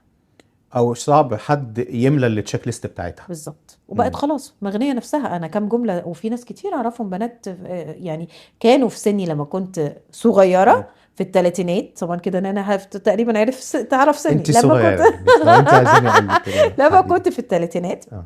اوائل الثلاثينات.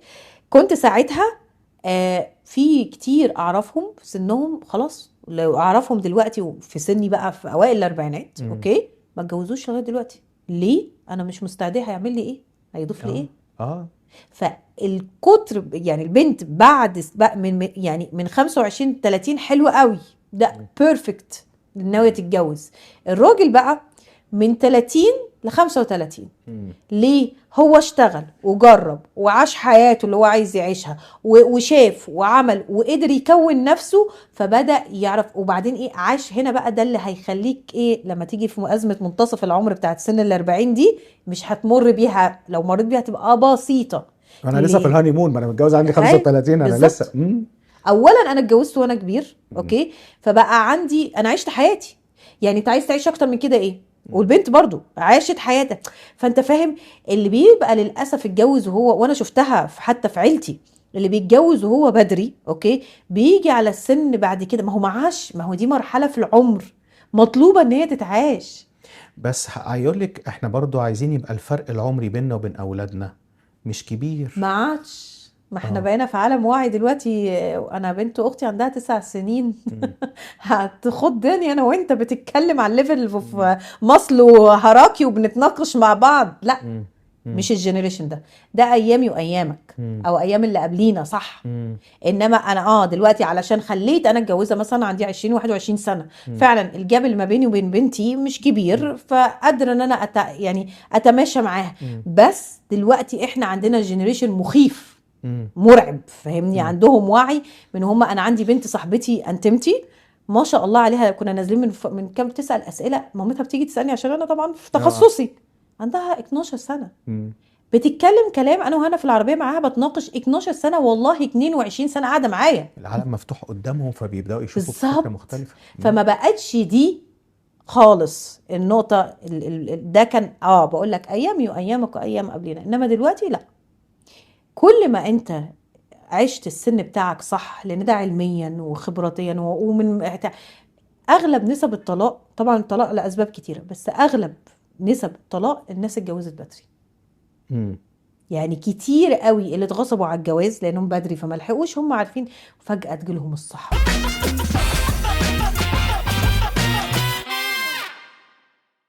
ايه اهم حاجة في العلاقة؟ اهم حاجة في العلاقة العلاقة تبنى على ايه؟ على الاحترام والتقدير والاهتمام من الطرفين. مم. يعني لو قلت لي الاحترام يفوز ولا الحب، هقول لك الاحترام. ولا التنازلات؟ لا، تنازلات من الطرفين اه، من الطرفين طبعا. بالاتفاق. اه. بص خلينا من الاول، انا اختياري يبنى على ايه؟ على حاجة اسمها قيمي مش احتياجاتي. في فرق. مم. not needs values. قيمي مش مش احتياجاتي. انا محتاج ايه؟ طب اسألني ليه. ما انا لازم هسألك، لان انا بشوف لو انا عندي احتياج، هو انا مم. ايه اللي يخليني مثلا مم. احب شخص؟ هو الحب مش بيجي معاه انك دي بتلبي احتياجاتي؟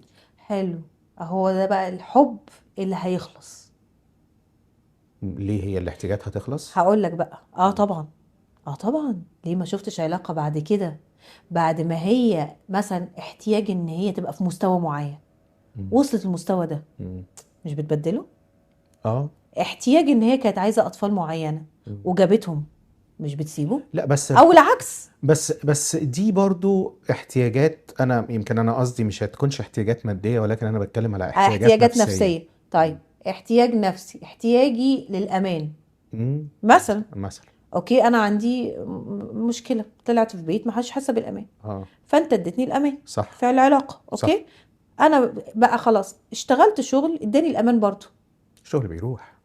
لا، انا بقولك اديت لنفسي بقى عندي الوعي الكافي. مم. خد بالك، لان في ناس بتتعالج من كده. مم. يعني انا في ناس عالجتهم في ان هي كانت مرتبطه بالعلاقه التوكسيك، عشان هي كانت ده بيلبي عندها احتياج الامان، والعلاقه 90% مؤذيه و10% هي الاحساس ده. مم. فهي ماسكه عشان الاحتياج ده ملبي، رغم ان ال 90% قاعد يقتلها. مم. فايه لما اجي اعلمها ان هي يبقى امانها نفسها، مم. فجاه خلاص الباقي مم. بتنازل عنه. ده لو في علاقه مسمومه. طب انا مم. بقى بتكلم في علاقه عاديه، انا عندي احتياج للامان، مم. انا بطريقه او باخرى امنت نفسي مم. وبقيت مأمنه نفسي في الحاجه دي، مم. وانت ايه ده انت مش شبه اللي انا عايزاه. مم. وده كتير طبعا. بتحصل. طب بيجي الانفصال، بيتغير او البنش مارك او اللي او بنقيس فجاه عليه. تقلب عليك، اه. مم. او تجيلي صحوه، او ايا كان. فالاحتياج في فرق. مم. دايما انا حتى عملتها بس فيديو من زمان قوي. في فرق ما اكون ان انا داخله علاقه مبنيه على احتياج، وفي فرق ما بين ان انا داخله علاقه تكملني مم. او تشاركني. بقى انا مم. احب كلمه تشاركني اكتر. مم. تشاركني، حتى هي اسمها مشاركه. مم. يعني ايه؟ يعني احنا الاتنين شخصيات. وبالعكس الجواز الحلو اللي الناس فاكره ان احنا لو شبه بعض تبقى الجواز جميل، لا. الجواز الحلو الحقيقي لما نكون مش شبه بعض، مم. علشان بنكمل بعض. اللي ناقص عندي زي بالظبط، خلينا كده بندي كورس، او انت عندك تيم تخيل كلهم ليدرز. لا خلاص. ما استفدناش حاجه. ما استفدناش حاجه. مم. فالتيم لازم يبقى فيه المنسق والمنظم والاساسي والليدر والكلام ده عشان نقدر نكون تيم. صح. اهو العلاقه كده بالظبط. صح. انا محتاج ان انا يكون انا عندي انتروفيرت واكستروفيرت، مم. شخصيه ايموشن وشخصيه ثينكر. ليه؟ مم. عشان نكمل بعض، نساوي بعض. مم. بس هنا ما بتقعش المشكله. طب ما هي لميس، ما احنا بنخش في اختلافات مم. وبنقطع في بعض. ايوه، لان احنا هنا بقى محتاجين مش نتنازل، نتكلم لغة احنا الاتنين نتفق عليها علشان نبني الجسر اللي هيوصل ما بيننا. مم. فاهم قصدي؟ مم. يعني هدي لك مثال. انا وزوجي، مم. زوجي انتروفيرت انا اكستروفيرت، مع اني انا في برسنتج مني انتروفيرت وهو نشرح برضو بالعربي هنشرح ايه. برضو. مم. جوزي، ما هي انتروفيرت انا بحاول اجيبها بالعربي يعني انسان شخصية منغلق شويه. منغلقة مم. بالظبط، وانا شخصية منفتحة. منفتحه. وطبعا مفيش 100% ولا 100%، كل واحد فينا نسب. طبعا. اوكي، النسبة بتاعته هو الانغلاق اعلى، انا النسبة بتاعتي الانفتاح اعلى. يعني انا يعني طبعا نفهم اكتر يعني ايه شخصية منغلقة وشخصية منفتحة. شخصية منفتحة يعني بتحب الحياة، بتحب تتعامل مع الناس فيس تو فيس، تحب يكون محيطها سوشيال. الشخصية المنغلقة هي الشخصية اللي هي تحب تبقى وراء الكواليس، وراء الديسك، مش تحت الأضواء، وتحب تشتغل والاتنين ناجحين والاتنين تمام. ناجحين ومفيش حلو ولا وحش. طيب، اتنين أنا وجوزي متجوزين كده. في الأول ما كانش عندي الوعي طبعا اللي كان عندي بقى دلوقتي، أو في منتصف جوازي أو الكلام ده كله. هو كان شايف، وهدي لك مثالين في حاجتين ممكن يدمروا علاقة. هو شايف ان انا too much open وبحب الحياة واتنطط، رغم ان هو خد بالك قيمته الاجتماعية، قيمته العلاقات، وانا قيمتي القوة الشخصية. شايف بقى كمان بيجي حاجة وراها تانية. دي كلها اتعلمتها بعد كده طبعا. المهم خلينا في اول نقطة. انا بحب من وانا صغيره اطلع على المسارح، احب ان انا اادي الصوت، اقول الشعر، ما عنديش مشكله. اي ما تديني ميكروفون همسك فيه، فاهمني؟ انا بحب قوي كده، ما عنديش مشكله في التلفزيون ولا اي حاجه. جوزي لا، مش كده. قعدنا اول فتره نتضارب لان ما فيش فهم. هو عايز يغيرني رغم صح. ان هو حبني واتجوزني بشخصيتي اللي هي انا. اوكي، وانا حبيته واتجوزته بشخصيته المتزنه الهاديه. اوكي، عشان بيهديني. ورغم ذلك، وده اللي بيحصل، عشان كده يقول لك اولى سنه جواز و3 سنين جواز 7 تضارب. لغايه ما انا فهمت اوكي انه لا، هو ده مش صح، في حاجه مش مظبوطه. ما جاتش برضو في الفهم ده. يعني احنا قاعده بصوا كنا وانفصلت، يعني انا فعليا كنت في محاكم وانفصال والكلام ده بسبب المواضيع دي. خد بالك احنا وصلنا للمرحله دي، وده اللي جاب كرب ما بعد الصدمه. خد بالك يعني دي كل ده ورا بعضه. لغايه ما اتعلمت اللي انا دلوقتي بعلمه للناس واعمل لهم سيشن. في حاجه اسمها اختلاف حلو، اوكي، بس لازم يكون في لغه اتفاق ما بين الطرفين علشان يتفاهموا فيها. ومفيش حد يجبر حد، وجملة واحدة للطرف الآخر مقنعة. انت اتجوزتني كده، انت عجبتك، انا لو شبهك هتفضل معجب بيا. وعشان كده خد بالك ليه في رجالة تروح تتجوز على مراتهم رغم ان هي ايدالها صوابع وتغيرت كتير عشانه. ليه؟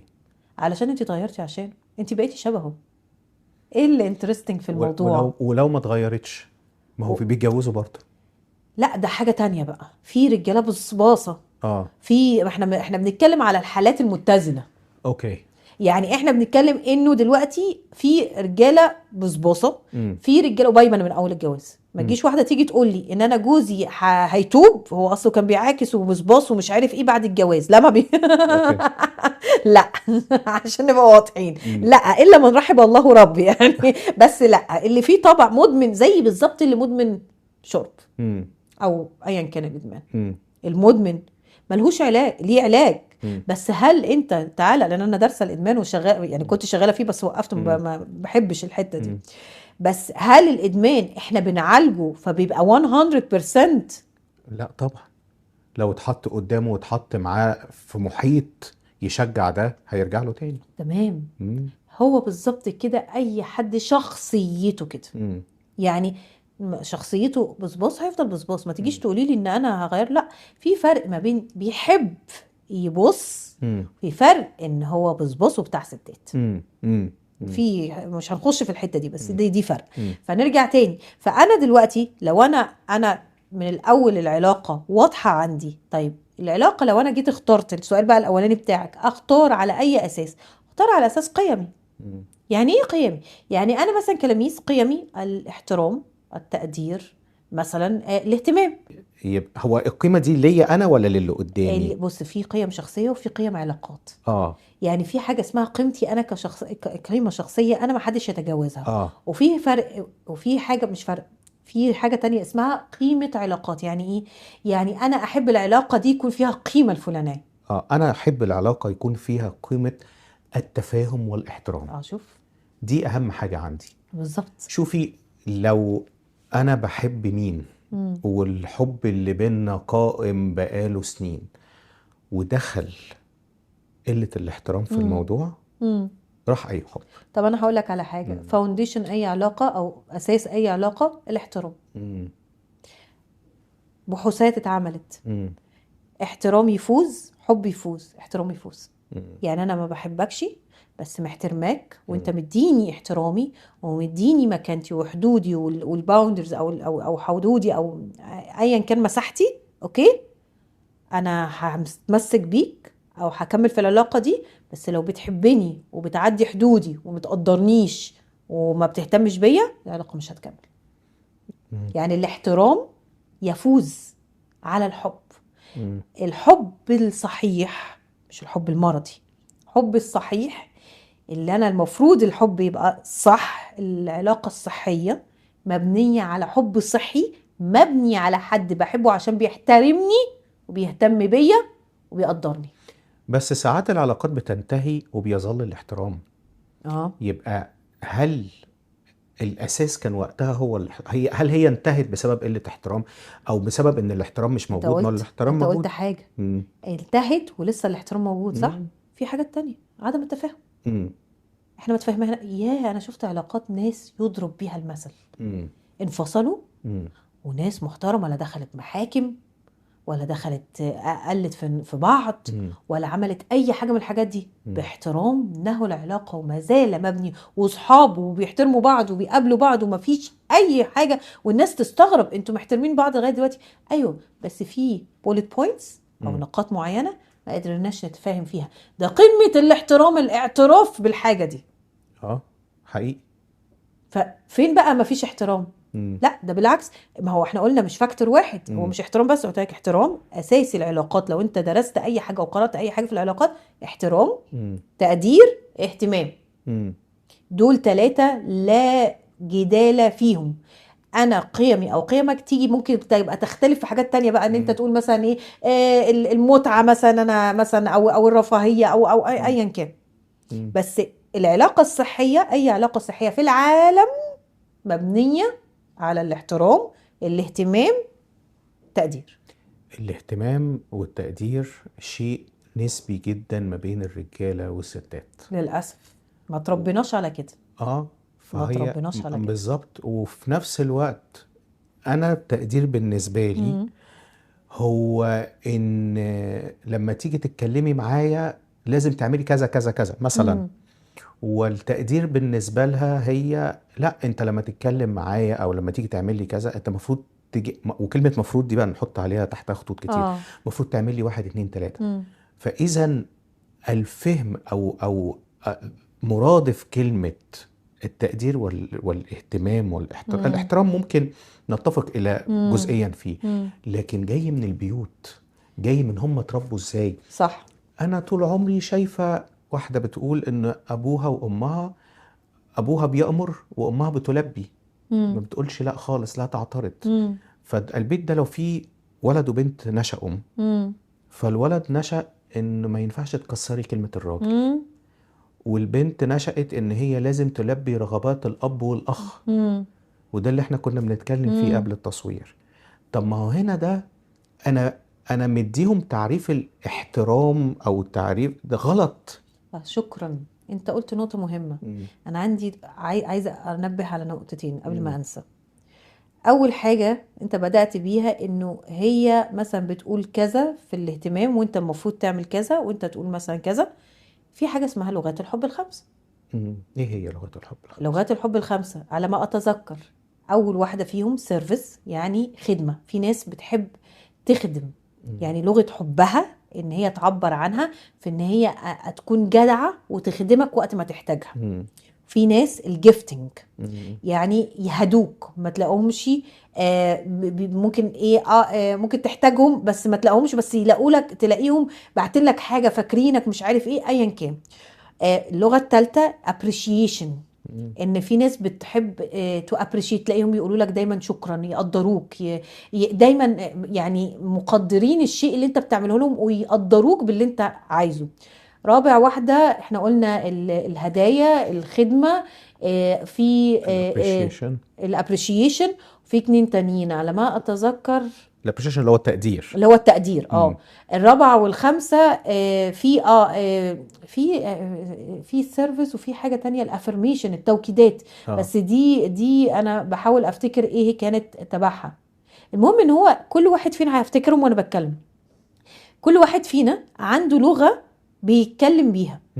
هنا بقى انا لما انا اكون في علاقة، انا مش يعني المفترض، مش بقى المفروض، مش المفترض ان انا اتكلم بلغتي انا، اتكلم بلغتك انت. بس بمعنى انا مش هبقى انا. لا، في فرق. دلوقتي انا في علاقة، اوكي، وانا دلوقتي هدية جوازنا، عيد جوازنا، اوكي. انا كلاميس مثلا let's say ان انا لغة الحب بتاعتي، وهي فعلا حقيقي كلنا طبعا الخمسة عندنا بس بتختلف في ترتيبهم. الهدايا، انا بحب اعبر عن الهدايا وبحب اتهادى، اوكي، ريجاردلس قيمة الهدية. الحمد لله عندي كل حاجة، بس حتة ان انا افتح الهدية ده حاجة لغة حبي. جوزي لغة الحب بتاعته اسمها ايه، التقدير والكلام والابريشيشن، الكلام ده كله. انا مثلا لما بيجي يعبر مثلا عيد جوازنا، هو يعمل ايه؟ ممكن ما كانش بيجيب لي هديه اصلا. انا كفايه ان انا موجود معاكي مثلا الله هو مقدرك. كل الناس بتتكلم كده. هو مقدرك صح. مثلا هو على فكره مش بخيل، هو فعلا لا في دماغه، لان لغه حبه هي كده. وانا كل ما يجي عيد ميلاد اقعد احوش واجيبه ومش عارف ايه، واجيب له في بوكسز، وانا الاقيه عادي مش فارق معاه، فاهم؟ ده انا عملت ايفورت، ده انا بقالي 6 اشهر بحضر في الهديه دي، لغايه ما فهمت ودرست وقريت. ده حلو قوي، اسمه كتاب 5 language of love، اوكي. وقريت ان في 5 لغات الحب. ده انت لغه الحب بتاعتك غير بتاعتي. فبدات اعلمه لغه الحب بتاعتي وافهمه واقول له، لان الرجاله طبعا ده موضوع تاني، سيكولوجيتهم وتفكيرهم غير السيدات بيفهموها بالتلميح. الراجل لو ما قلناها لها مش مكتوبه ايوه، مش ما بيفهموش التلميح يعني. وده بقول لكم يا جماعه ان في سيكولوجيتهم والله ربنا خلقهم كده، اوكي. فدلوقتي فانا رحت قايله له عيد ميلادي، بص كل المناسبات مش مسامحه فيها، ما عنديش مشكله، بس في يوم عيد ميلادي انا لن اسامح ومحتاجه كذا ويبقى كذا. هو جه كلمني وقال لي انا بحب، هو كمان حسي، انا احب ان في عيد ميلادي اعيش وتعيشي معايا جوده. ايوه الجوده، في منهم اللغه الخمسه، الجوده، الكواليتي دي عند جوزي، الكواليتي، كواليتي تايم، كواليتي تايم، هم عندهم كواليتي تايم، جوده الوقت. فهو عنده جوده الوقت، انا احب في عيد ميلادي تكوني ليا انا، صح، فاهمني؟ وقت مخصص. شوف بتاعنا كوميونيكيشن، تواصل. فاكر جسر التواصل قلت لك عليه؟ احنا تواصلنا واتكلمنا هنا، كل واحد عكس للتاني. ما هو انا مش هفهم لغه حبك الا لو انا بعيد ان انا عندي علم، انا مش هعرف الا غير لو انت قلت لي. ودي نقطه مهمه جدا في العلاقات، مش بس علاقات الاجواز، علاقات الجواز، علاقات الزملاء، علاقات. خد بالك انا في ناس كتير بتدمع لما بجيب لهم الهديه. ليه؟ انت عرفتي ازاي ان انا محتاجه دي؟ او انا عرفتيني ازاي كده؟ طبعا ده شغلي، انا ما بقولش الناس تعمل كده، بس انا بقول ان انت لما تيجي تهدي حد او تكلمه بلغته اللي هو بيحبها، اوكي، لغته اللي هو بيحبها، مش معنى كده تغير نفسك، لا، انت بتتفاهم. في فرق ما بين ان انا اغير نفسي، لان احنا ما بنغيرش نفسينا، احنا بنغير سلوكياتنا مبدئيا، ما فيش حاجه اسمها نغير نفسينا، او بنأدبت على اللي موجود. لا برضو انا مش مع كلمه ادابت، لان ادابت دي كانك انت عارف زي الضفدعه كده، زي تشبيه الضفدعه، فيها استسلام. في فرق ما بين ان انا ادابت وفي فرق ما بين ان انا بختار. انت دلوقتي في العلاقة دي انا الطرف الاخر مريحني. هنا لو انت حبيت تسميها تنازلات فانا مش بتنازل، انا يعني عايزة اجيبها في كلمة تانية، بنتفق. مش بتكيف برضو، بنتفق. هي اتفاق. علاقة الجواز دي شراكة يا جماعة، شركة قائمة. هي امال العيوب بنعمل فيها ايه؟ ما احنا بنتكيف على العيوب. احنا بنتقبل العيوب وبنتكيف عليها، والا ما كناش ايوه عرفنا طيب نعيش. ماشي، بس نتقبلها الاول. في فرق ما بين نتقبلها. ليه بقى؟ ما انت لو تكيفت وانت مش متقبلها ما مثلا هتحصل الكارثة هنا. انا بس هبقى متقبلها في الظاهر بس قاعده مش في الظاهر بلقح عليك كلام، بترصد لك، بنقدك. صح صح. صح. كل ده بيحصل. اتقبل، مهمه قوي نقطه التقبل. اتقبل ان وانت يعني انا تقبلت. انا في الاول ما كنتش متقبله التغير اللي ما بيني وما بين جوزك. بقولها هو على صراحه اهو للعالم، انا ما كنتش متقبله. انا لما فهمت تاني معرفة سلوكية، نرجع للعلاج المعرفي السلوكي. أنا لما عرفت وفهمت إن ده حاجة مختلفة وحاجة مش تنقص مني أو تنقص منه، لا بالعكس نكمل بعض. فبدأت أشوفها بنظرة أخرى. نظرة إيه؟ مثلا جوزي هادي، أنا كنت نار. اوكي، بالذات ان انا شخصيتي وبرجي وكل حاجة في العالم ده كله يقول ان انا شخصية نار. اوكي، انا لو كنت اتجوزت نار زي كان زماننا ولعنا الدنيا من الاخر. فهو هداني دلوقتي، وهو انا النار اللي فيا خليته ياخد اكشن. انا جوزي كان بياخد الاكشن جواه ويكبت، فاهمني؟ دلوقتي لا، علشان هو عارف ان انا هاخد، فعشان احتراما وانا بقيت اسيب له مساحته فهو بقى ياخد اكشن. حتى الفتره من فتره قريبه ولادي جم قالوا لي بابا بقى ياخد اكشن ويقف يتخانق وياخد حقه، لان كان بيتاخد عنه ان هو عشان ساكت بيتاخد حقه. فاتعلم مني وانا اتعلم مني ان هو يبقى امتى يقف ويبقى حار، وانا اتعلمت منه امتى اهدى وافكر. اتعلم مني الحياه. يعني انا جوزي كان عشان شخصيه منغلقه. هم كنت اقول له ايه؟ مثلث برمودا ده، السعوديه نعمل عمره، اخته في الكويت، مصر، فاهم؟ احنا ما بنتحركش من المثلث ده لغايه ما مره قررت ان انا احطه قدام الامر واقع وهنسافر وجدالات ومش عارف ايه، لغايه ما لي الله وبقت عندنا عاده كل سنه نسافر. علمته يعني ايه حياه، وهو علمني يعني ايه او هدوء. خرجتي بره الكومفورت زون اللي احنا بنرسمها لنفسنا. وريته الوش التاني. ما انت اتجوزت حد مش شبهك علشان انت حبيت الاختلاف ده من الاول. فليه unconsciously؟ ما هو ده بيحصل unconsciously. ليه انا بغير اللي قدامي وعايزه يبقى شبهي؟ فهمت؟ فالاختلاف، انا بس عايزه ااكد ان الاختلاف مش مؤذي، المؤذي عدم فهم الاختلاف.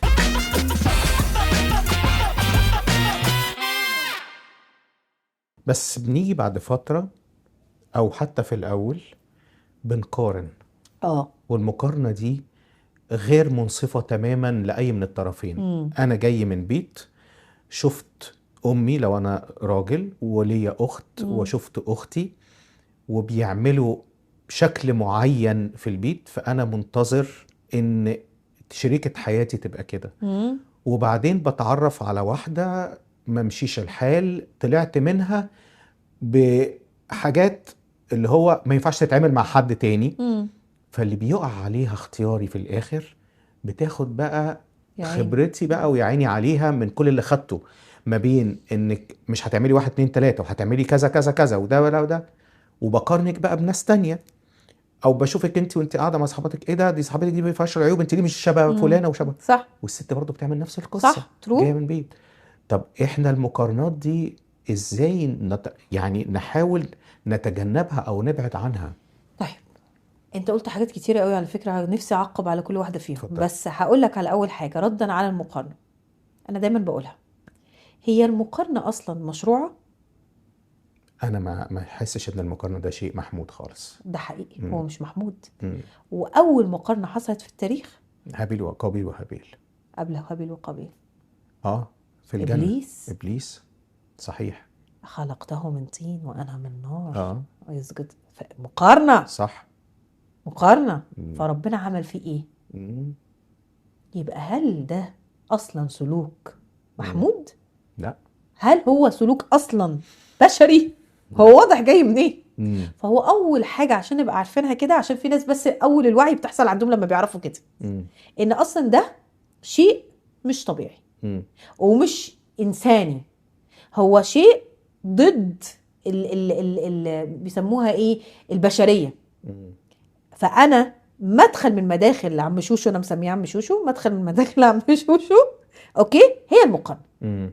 لان وده الدليل قلت لك خير عليه. طيب انا لو انا طلعت قارنت ما بين ولادي، مع ان ده يعني دينيا علميا سلوكيا مش مظبوط خاطئ طبعا. اوكي، انا قارنت، هتكبر المقارنه، لا هتؤدي الى كره، هتؤدي الى انشقاق، هتؤدي الى ان انا ممكن ابقى شخصيه مؤذيه، هتؤدي ان انا ما عنديش ثقه في نفسي، هتؤدي الى سلوكيات كتيره. طيب انا لو انا بقى كأب وأم انا بقول الكلام ده، انه بليز ستوب. شوف اختك بتعمل، لا انتوا الاتنين حلوين. انا اتعلمت حاجه حلوه قوي وانا بدرس حاجه، انه اتقال مره كنا بنتعلم حاجه، واتقال انه لما تيجي تحاسب حد، حاسبه على السلوك ما تحاسبوش على الشخص، فرق ما بين الشخص وما بين السلوك. انا الكلام ده اتعلمته من بدري وولادي لسه صغيرين، فكنت دايما وانا بربي ابني اقول له ايه، مثلا يعمل حاجه مش وحشه هو اللي يقارن، لان عندي زوجي للاسف عنده النقطه دي، فيجي يقول لي انا عارف ان انا مش زي اختي ومش عارف ايه وكده، اقول له بص يا لؤي، انا بحبك وانا بحب شخصيتك، انا ضايقني منك سلوكك. شوف بدل ما اقارن امسك الحاجه، ما وقعش ما بين انت غبي ما بتفهمش. انا بص عندي حاجات ممكن الناس تشوفها انه انا انسانه يعني معتدله في التدين اوكي، ولكن في عندي ايمان جوايا بحاجات معينه اوكي، زي ما انا قلت لك في اول البودكاست، منهم ان احنا ربنا نفخ فينا من روحه، مش حرام ان احنا نشتم واحنا في روح من عندنا من رب العالمين، صح؟ يعني مش يعني عيب يبقى عندنا استحياء كده. يعني انا ضد الشتيمه، لانه اولا انت فيك من روح ربنا، ازاي انت تهين حاجه فيها جزء من ربنا؟ صحيح. دي اول حاجه. تاني حاجه ليه؟ ايه السبب؟ يعني انا ممكن ليا وسائل اخرى، انا ربيت ولادي على فكره قبل بقى مدرسه التربيه الايجابيه والكلام ده كله موضتها، مع ان انا درساها بس قبل موضتها، بان انا عمري ما شتمت يا محمد، وولادي يكتبوا بقى على البودكاست لما يشوفوه ياكدوا كلامي، ولا عمري ضربت. انا بالكلام انا تعرفت كل واحد فيهم نظامه الحسي ايه وقيمه ايه وشخصيته ايه، تعبت شويه، عملت الهوم ورك بتاعي اللي كل ام واب محتاجين يعملوه، عملته وبدات اتعامل معاهم على هذا الاساس. بداوا يبقوا اصحاء نفسيين. قبل الحلقه فاكر لما قلت لك ان انا عندي ابني وبنتي الاثنين بيخشوا المطبخ، الاثنين بيوضبوا، الاثنين بعملهم زي بعض. مش الراجل لازم يقعد مرتاح وهي اللي تخش تعمل واعملي لاخوكي وكذا. انا قبل ما اجي كنت في مصر، ابني ما شاء الله ربنا يحفظه عمل لنا باستا بالشريمبس بالبينك صوص تحفه، عمل البيت كله. ده من المرح كده، وان احنا بنساعد البيت، لكن كواجبات بيت ده شيء مهم ان هم يبقوا عارفين ان الولد لازم يقوم يسوي سريره وما يستنيش امه او حد بيساعده في البيت او اخته هي اللي تعمل. مفيش مهام ذكوريه ولا حاجه ولا مهام انثويه او رجوليه، كل انسان مسؤول عن نفسه. وعندنا الرسول عليه الصلاه والسلام اكبر مثال. صحيح. مفيش حاجه لا في الدين قالت كده ولا في الشرع ولا في اي حاجه. احنا للاسف البني ادمين اللي عملوا الكلام ده. والاهالي بتربي ولادها على الكلام ده للاسف، وغلط، ويرجعوا يشتكوا. انا بس عندي نقطه اللي انا قلتها لك برضو قبل كده، انا اللي مرضهوش على نفسي مرضهوش على غيري. انا بربي من هذا المنطلق، بعيدا بقى عن الوعي وكل الكلام ده. انت مرضتيش لنفسك ان جوزك ايا كان السلوك اللي بيعمله، ان هو قاعد وهاتيلي كوبايه الشاي ولا رامي السليبر بتاعه ولا عامل، وتعيدي نفس المسلسل في ابنك، في ان انت تيجي تقولي طب ما انت بتعملي نفس الكارثه، طب اللي انت مش حابه حاطه نفسك فيه ما تكررهوش. ده ابسط حاجه. نرجع تاني المقارنه مش بتأذي الشخص، بس المقارنة بتأذيك انت وبتأذي الشخص اللي بتقارن ما بينه، وبتطلع شخصية. يعني انا عايزة اقول للاهالي اللي بتقارن دي، نبدأ بالاهالي وبعدين بالازواج اللي بتقارن دي، انتوا بتقارنوا، انتوا بتطلعوا اطفال هشاشة. مم. يعني ايه هشاشة؟ ما عندهمش ثقة في نفسهم، او سوبر بيرفكشنزم، مم. مثالية عالية. انا لازم اكون احسن، انا لازم اكون افضل. طب انت ليه لازم احسن؟ مش هتلاقي الاجابة وايت بورد، مش عارف ليه. مم. بس عشان هو اتعود ان هو يا عيني كان بيتقارن، وانت لازم تبقى احسن واحد واحسن. مم. دي لا. طب الازواج بقى، هي المقارنة هتاخدنا فين؟ لا، لسكة طريقها مقفول ومسدود وسكة مش كويسة خالص. انا بقول حاجة ممكن ننهي بيها. احنا لو اتربينا تربية 30 40 سنة، ده مش معناه ان احنا ما نقدرش نتغير. مم. على قد ما احنا العقل اللاواعي 90%، وفي ترسبات وفي إلا أن قوة 10 أو 5% دي اللي ربنا اداها بس الكائن الإنسان من دون الكائنات الحية كلها، قادرة إن هي تاخد وتوجه القرار. بمعنى حياتك أو طفولتك أو خبراتك اللي السابقة مش بإيدك، بس بإيدك تغيرها. بإيدك تغيرها وتحاسب إذا لم تغيرها. وجالك مش يقولك أنت عرفت الدين خلاص ما كنتش عارفه لن تحاسب. نفس الحاجة، أنت عرفت الشيء وسمعت، واجب بتاعك أن أنت تكمل الهومورك وتشتغل على نفسك. مش معنى ان انا اكتر حاجة تعملني الفيكتمايز، دور مم. الضحية. كل الناس ضحايا. للأسف مم. كل الناس ضحية. يعني بتبدأ بحلاوة البدايات وتنهي إن كله ضحية. أنا بس قبل ما نقفل، أنا في حاجتين كده في نفسي عايز جواك أسأل اتفضل. عليهم. هي ليه ممكن الراجل ينفصل عن زوجته أو عن شريكته، وبعدين يكون بسبب مثلا أنت ما بتهتميش بنفسك، ما بتهتميش بيا، وي وي وي، اه وبعد الانفصال تلاقيها مرة واحدة شمعة فل اه منور. اهتمت بنفسها واتغيرت وبقت حد تاني خالص. اوكي. وتلاقي برضو الراجل في وسط بيته بيشتغل وما بيقعدش مع الولاد خالص، وي وي، بعد الانفصال تلاقيه بيقعد مع الولاد وبيجي يشوفهم اكتر ما كان بيشوفهم من الاول، ويعرف اخبارهم اه اكتر من الاول. صح صح. انا هقولك على حاجة، هي ليها معاني كتير وليها مم. اجابات كتيرة، مم. بتختلف من سيتويشن لسيتويشن. بس لو مسكت المثال التاني واديت مثال عليه حاجة من حياتي، انا قصص واقعية. انا في فترة انا قلت لك كنت في مشاكل ما بيني وانا وجوزي كان هذا الشخص اللي انت بتتكلم عليه، اللي ما يعرفش حاجة عن الولاد، 3/4 الوقت في الشغل، مش عارف ايه الكلام ده كله. حصلت مشاكل ما بيننا، فاخد الولاد وبدأ بقى ايه، وانا بقى كانت في مرحلة انفصال. سبحان الله، فجأة بقى ياخد الولاد ويخرجهم ويهتم بيهم ومش عارف ايه والكلام ده كله. انا طب هو بيعمل كده ليه؟ هو كان ساعتها بيغيظني، يعني فاهم، هو عايز يوريني انا هو والولاد بيحبوني اكتر وانا معايا والكلام ده، فاهم قصدي؟ بس انا بالنسبه لي انا كنت من جوايا، هو يمكن اول مره هيسمع الكلام ده، انا كنت فرحانه مم. اخيرا. لو ده هيستفزك ويخليك تروح تعمل كده اعمل كده. التريجر، الاستفزاز، مم. يعني الشراره. للاسف احنا في وسط الجواز بتتقلب ساعات الحياه روتين مم. بشع، مم. مفيش شراره، فاهم؟ للأسف الانفصال هي الشرارة اللي جت متأخر، وكانت كل واحد فيهم بقى خلاص شال ايده، فاهمني؟ طب وليه ما نخلقش احنا الشرارة دي في الجواز؟ مم.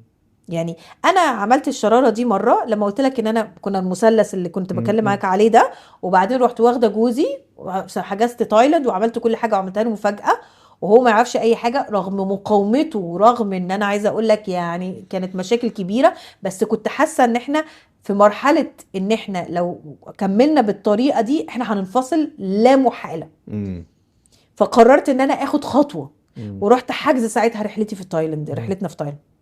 بعد اول يوم، خد بالك انا لسه كنت بحكي لواحده صاحبتي واحنا رايحين واحنا جايين نركب الطياره، وانا كل ده ايه ده مش عارف ايه، انتي انتي، رغم ان انا وعندي بنت كانت في البيت وحماتي الله يرحمها ووالدتي واخواتي كلهم عايشين حواليا، انتي تسيبي ولادك، انتي مش عارف ايه، انتي خد بالك كمان قيمته العلاقات، مم. فهو اهم حاجه مم. عنده العلاقات. انا محتاجه انا وانت كواليتي تايم. ما كانش حتى عارف ان قيمته ان سوري لغه الحب بتاعته الكواليتي تايم ساعتها، لغايه ما راح وشم وحس وداق. بعديها قال لي ده الهاني مون الصح بتاعنا. بعد 5 سنين جواز انا دلوقتي حسيت ان هاني مون. وبدأ يحس طب دي الشرارة اللي انا لازم حد يعمل شرارة. وانا هقول حاجة مهمة، طب ما هيطربق الدنيا على دماغك، طربق هتطربق الدنيا على دماغك، هتطربق. اي حد على وش العالم حتى قابل او يعني هو طالب او مش طالب التغيير، لازم يكون فيه بيسموها ايه، مقاومة. طب التغيير لازم يجي بمقاومة، لازم يجي مقاومة. حتى لو انت اقدر دليل انت اللي ناقل بيتك الجديد وعجبك، بس كل ما تيجي تقول يا هو انا ايه اللي خلاني انقل، هو انا ايه اللي مش اللي عملته في نفسي صح. اي تغيير في الدنيا لازم يكون فيه مقاومة. فانا اعمل الشرارة دي في جوازي قبل ما توصل لطلاقي. فالراجل ايا كان بقى، ما انا اديتك بالمختصر المفيد بدل ما انا اخش لك في تفاصيل مفصله، لان كل كيس مختلفه. يعني صحيح. في كيس هي بتهتم بنفسها، بقت تهتم بنفسها بعد كده ومش عارف ايه، لان هي ممكن تكون في الجواز حاجه بقى ممكن ما تتخيلهاش انت، ما كانتش بتحب نفسها اصلا. صح. فهي لان دوشه الجواز ولانها من كتر ما اتغيرت وتطبعت للاسف في جوزها وتعلقت بيه ايا كان بقى كانت الموضوع الجواز عندها، نسيت نفسها وممكن ما تعلمتش اصلا في بيت اهلها يعني ايه حب نفس اصلا. فلما انفصلت بدات تشوف نفسها واضطرت تتحط في مواقف ان هي تلاقي نفسها هي اللي موقفاها على رجليها، فبدات تحب نفسها وتقدرها، فبدأت تديها حقها. الكلام مش هيخلص. لا.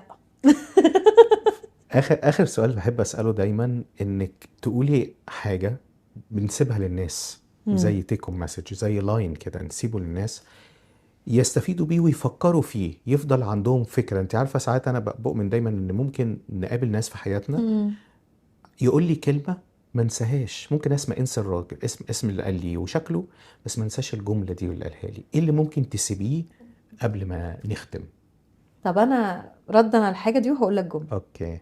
انا مؤمنه بحاجه يا محمد، وبقولها دايما، كل حاجه بتحصل وكل حد بتقابله، وزي جماعتنا النهارده دي وجماعتنا الاولانيه اللي اتعرفنا بيها على بعض، اوكي، ليها حكمه ورزق. صح. انا مؤمنه بان الارزاق مش فلوس بس. الارزاق علاقات طيبه، الارزاق حاجات تظهر لك من حيث لا تحتسب. فانا لو انا بقى ممكن اربطها بقى بالجمله دي، ركزوا في الارزاق اللي ربنا مديها لكم في الدنيا. يعني ربنا مدينا كتير، بس مش بس رزق الفلوس ولا رزق الجواز ولا رزق حاجه.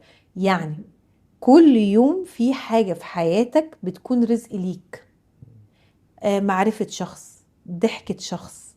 انا النهارده هدي لك مثال. انا قبل ما انا اجي لك كنت عندي ميتنج، فطلع الاليفيتر مع حد، واحده جت كانت دي بقى انا اعتبرها رزقي، بصت لي كده قالت لي الله very good looking. بصت لها كده قالت لي بجد تغشيك. قلت لها شكرا. رزق. رزق. انا سبحان الله صاحيه الصبح كان في حاجات كتير ملخبطه عندي، ربنا بعتها لي رزق. واحده انا اتحجبت او احتشمت على ايد واحده قالت لي جمله كانت رزق. رزق، رسائل، ايا كان المسمى. ركزوا فيها لان الحياه جميله وربنا جميل يحب الجمال ورحيم ورحمن على الانسان. فما تخلوش السلبيه تدخل وتسيطر، بالذات ان احنا في فتره للاسف فيها حاجات كتيره صحيح سلبيه. بس ربنا يرزقنا جميعا. شكرا يا لميس. يرزقنا بالناس اللي بيفرقوا في حياتنا، يرزقنا بالكلمة الحلوة اللي تغير يومنا، ويرزقنا بالأفعال اللي احنا لو عملناها حتى نسعد غيرنا ونسعد نفسنا. الرزق مش كله فلوس. صح. شكرا يا لميس، نورتينا، وانا متشكر انك جيتي. انا اللي مبسوطه قوي والله، وسوقت كتير عشان توصلنا. مفيش مشكله. ميرسي ليكي. شكرا ليكم، ونتقابل في حلقة جديدة. شكرا. ميرسي.